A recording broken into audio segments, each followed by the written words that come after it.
હવે આપણે સભા પર્વની સભા પર્વના શીર્ષકને સમજ્યા બાદ હવે આપણા અભ્યાસમાં જે આવતા સભા પર્વના અભ્યાસક્રમની મૂળ કથાનકની વિશે થોડીક સમજૂતી મેળવીએ. તો આપણા અભ્યાસક્રમમાં સભા પર્વમાંનો ધૂત પર્વનો વિભાગ છે. આમ તો સભા પર્વમાં ઘણી ઘટનાઓ ઘટિત બને છે. અગાઉ પણ આપણે જોયું કે ભાઈ ઇન્દ્રની સભા, વરુણ સભા, બ્રહ્મ સભા, આ જે બધી સભાઓ રહી એમાંની આપણે જે પાંડવો અને કૌરવોની જે બે સભાઓ હતી અને એમાં જે ધૂત રમાય છે એને અનુસંધાને જ આપણે ખાલી અભ્યાસ કરવાનો છે. મહાભારત રહ્યું એમને 18 પર્વોમાં વિભાજિત કરવામાં આવેલું છે. જ્યારે એમના જે પર્વો રહ્યા એમને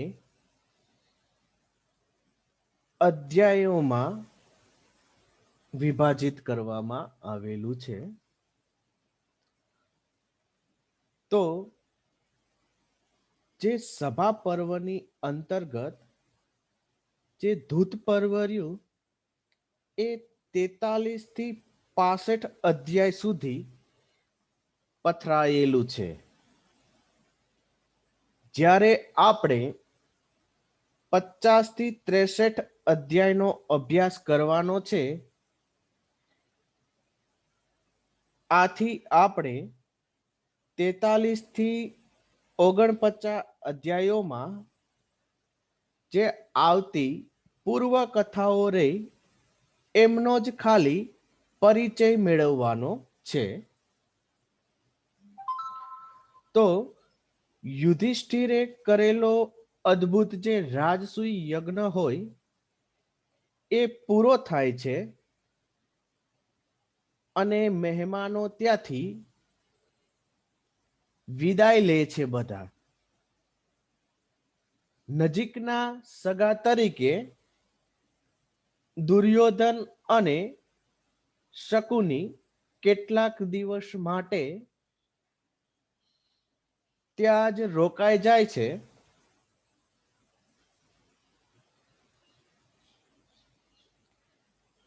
અને રાજસૂય યજ્ઞ પ્રસંગે યુધિષ્ઠિરને બધા લોકોએ પોતાની ક્ષમતા મુજબ ભેટો આપેલી છે અને દુર્યોધન અને શકુની ત્યાં રોકાયેલા હોવાથી યુધિષ્ઠિરને જે ભેટો આપેલી છે એ જોઈને તે વિહળ થઈ જાય છે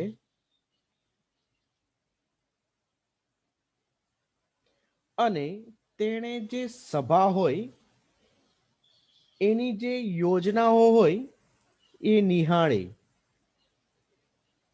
ત્યાં જ્યાં જળ હતું સભાની વિશેષતા એ હતી જે દેખાય એ હતું નહીં અને જે ના દેખાતું તે હતું. આવી ખૂબ જ અદ્ભુત શ્રી કૃષ્ણના આદેશથી મય દાનવ દ્વારા એ નગરીની રચના કરવામાં આવેલી હતી.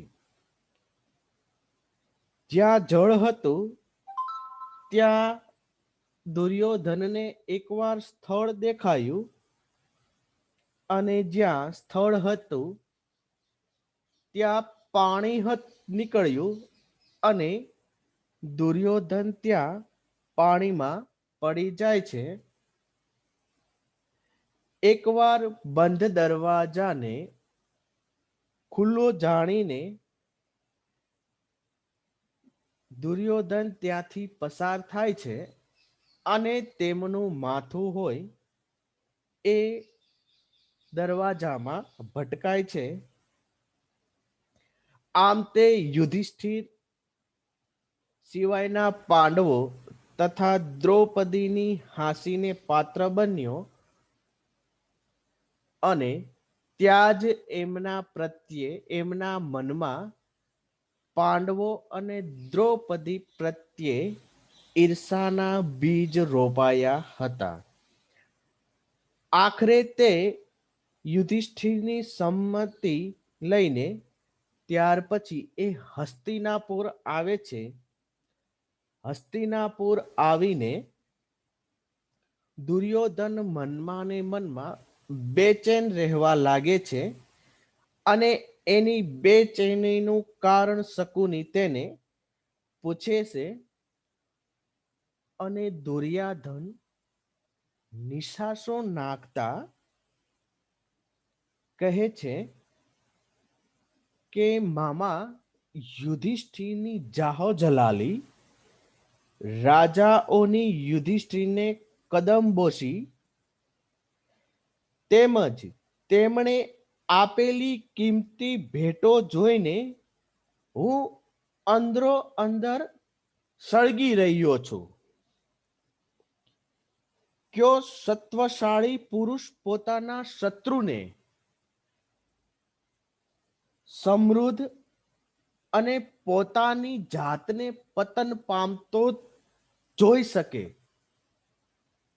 અને હું મારી જાતને એકલો પડી રહ્યો છું એવું માની રહ્યો છું. આવા વાક્યો દુર્યોધન એમના મામાને કહે છે અને એથી આગળ પણ કહે છે કે મને લાગે છે કે જાણે હું સ્ત્રી નથી, પુરુષ પણ નથી તથા નપુંસક પણ નથી. આજ સુધી યુધિષ્ઠિરનો તથા પાંડવોનો નાશ અને પતન કરવા માટે મેં ઘણા બધા પ્રયત્નો કર્યા છે અને આ બધા પ્રયત્નો કરવા છતાં પણ તે પાંડવો અને યુધિષ્ઠિર વૃદ્ધિ અને વૃદ્ધિ જ પામી રહ્યા છે અને ઉત્તરોત્તર પ્રગતિ કરી રહ્યા છે. અને શકુનીને દુર્યોધન જણાવતા કહે છે કે આ બધું પાંડવોનું જોઈને મને આત્મહત્યા કરવાની મન થાય છે, મરી જવાની ઈચ્છા થાય છે. તો મામા તમે મને મરી જવાની આજ્ઞા આપો અને નહીતર આ જે પાંડવો પ્રત્યે જે મને ઈર્ષા છે એનું જે બધી પડાવી લેવું છે એ જે મારી ઈચ્છા છે એ તમે જઈ અને મારા પિતાને ધૃતરાષ્ટ્રને જણાવો. અને છેવટે દુર્યોધનની બધી વ્યથા, દુર્યોધનની પાંડવો પ્રત્યેની ઈર્ષાઓ જાણીને શકુની બધું જ સમજી જાય છે. દરેક પોતાના ભાગનું ભોગવે છે, દરેક પોતાના ભાગનું ભોગવે છે. પાંડવોને તેમના સસરા દ્રુપદ તથા શ્રી કૃષ્ણનો ઓથ છે અને તેમણે આ જે બધી સંપત્તિ રહી એ એમના પરાક્રમથી મેળવી છે અને એની જે સંપત્તિ રહી એમાં એ વધારો કર્યો છે. અગ્નિને તૃપ્ત કરીને અર્જુને ધનુષ્ય અને અક્ષય ભાથું મેળવું છે. મય દાનવને બચાવીને તેની પાસે સભા બનાવડાવી છે. વળી તું એકલો નથી, તારા ભાઈઓ, અમે બધા દ્રોણાચાર્ય, અશ્વથામા, વળી તું ક્યાં એકલો છો? આવું બધું શકુની દ્વારા દુર્યોધનને સમજાવવામાં આવે છે. તો પણ દુર્યોધન સમજતો નથી. તેથી આગળ પણ શકુની એમને સમજાવવા માટે પ્રયત્ન કરે છે અને એથી પણ વધારે કહે છે કે તું ધારે તો આખી પૃથ્વી જીતી શકે. દુર્યોધનને આટલું સમજાવવા છતાં પણ એ માનતો નથી. પછી દુર્યોધનને શકુની કહે છે, મારે બસ પાંડવોને જીતવા છે. આવું દુર્યોધન દ્વારા શકુનીને જણાવવામાં આવે છે. ત્યાર પછી શકુની કહે છે કે યુદ્ધ દ્વારા તો આપણે કોઈ પણ સંજોગોમાં પાંડવોને જીતી નહીં શકીશું. પાંડવો સમક્ષ આપણું જે બળ રહ્યું, આપણી જે તાકાત રહી, એનાથી આપણે પાંડવોને જીતી નહીં શકીએ. પાંડવોને જીતવા માટે બળ નહીં પરંતુ કળ વાપરવું પડશે. તો જ આપણે પાંડવોને જીતી શકીશું. આવું શકુની દ્વારા દુર્યોધનને કહેવામાં આવે છે. અને ઇથે વિશે શકુની કહે છે કે પાંડવોને જીતવા માટે આપણે ધૂતરમમાં બોલાવીએ અને આ જે ધૂત રહ્યું એમાં યુધિષ્ઠિર એ હોશિયાર નથી, બહુ પ્રવીણ નથી અને હું શકુની ધૂતનો ખેલાડી છું. આ તેમની બધી જે પાંડવોની સંપત્તિ રહી એ આપણે ધૂતમાં મુકાવીને તેમને જીતી લઈએ. માટે તું પાંડવોને ધૂત રમવા આવવાનું નિમંત્રણ આપવા ધૂતરાષ્ટ્રને સમજાવ.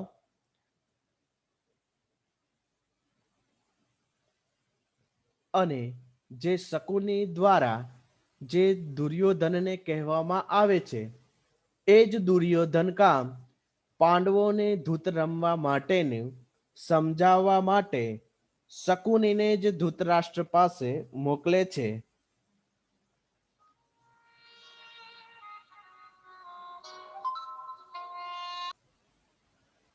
અને ત્યાર પછી સમય જોઈને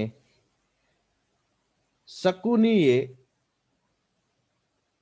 ધૃતરાષ્ટ્ર આગળ દુર્યોધનના બેચેનીની વાત મૂકી. ધૃતરાષ્ટ્રએ દુર્યોધનને સમજાવવા લાગ્યો, પરંતુ તે દુર્યોધન પોતાની વાત પર જ અડગ રહે છે અને સમજવા માટે તે તૈયાર થતો નથી. એથી વિશેષ પણ ધૃતરાષ્ટ્ર સમજાવતા કહે છે કે તે જે વાત કરી એ પાંડવોની જાહો જલાલીની વાત કરી અને તું એમની એ જાહા જલાલી જોઈને અંદરથી બળી રહ્યો છો તેવી વાત તે કરી. દુર્યોધનને આ બાબત વિદુરની સલાહ ન લેવા ખાસ જણાવે છે. જ્યારે ધૃતરાષ્ટ્રને દુર્યોધન પોતાની વાત કહે છે અને એ વાત અંગે દુર્યોધન એમના પિતા ધૃતરાષ્ટ્રને પણ કહે છે કે આપણે જે ચર્ચાઓ થઈ, જે વાત થઈ, એમના વિશે તમારે વિદુર પાસેથી સલાહ નથી લેવાની, કારણ કે વિદુર રહ્યા એ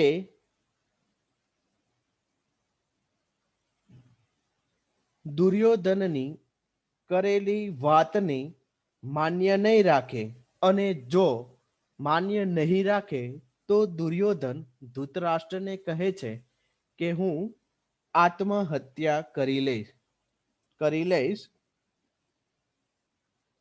અને આવી બધી દયાળુ દીનદયાળુ વાત સાંભળી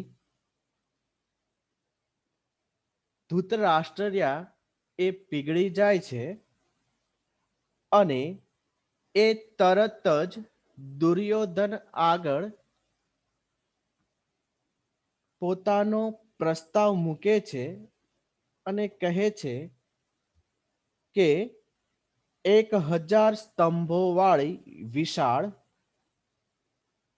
મનોરમ રત્નજડિત સભા બનાવવાની આજ્ઞા આપી દે છે.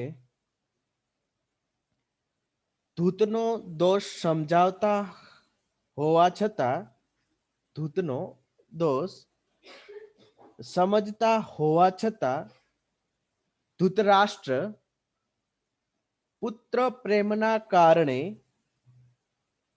પુત્રની વાતમાં ખેંચાઈ જાય છે, કારણ કે ધૃતરાષ્ટ્ર પણ જાણતા હતા કે ધૂત રમા પછી એમના શું શું ખરાબ પરિણામો આવશે, છતાં પણ પુત્ર સ્નેહ, પુત્ર પ્રેમના કારણે એ દુર્યોધનની વાત રે એ માની જાય છે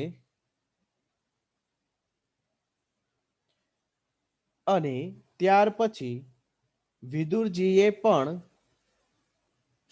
કહે છે કે આનાથી તમારા પુત્રોમાં વિખવાદ વધશે, એવું ધૃતરાષ્ટ્રને સમજાવે છે. છતાં પણ ધૃતરાષ્ટ્રયા એ માનતા નથી અને ધૃતરાષ્ટ્રયા એ વિદુરજીને આજ્ઞા આપે છે કે પાંડવોને ધૂત રમવા માટે તમે બોલાવી લાવો, એવી આજ્ઞા આપે છે. ત્યાર પછી ભીષ્મ પિતામહ દ્વારા પણ દુર્યોધનને સમજાવવામાં આવે છે, છતાં પણ દુર્યોધન પોતાની વાત પર, પોતાની જીદ પર અડગ રહે છે. છતાં તે પણ એ ભીષ્મ પિતાની વાત માનતો નથી અને ત્યાર પછી તે કહે છે કે શત્રુઓનો ઉત્કર્ષ જોઈને જે ગુસ્સો કરી શકતો નથી તે અધમ છે, આવું દુર્યોધન ભીષ્મ પિતામહને કહે છે. અને આ થઈ સભા પર્વની પૂર્વકથા. અને હવે ત્યાર પછી આપણે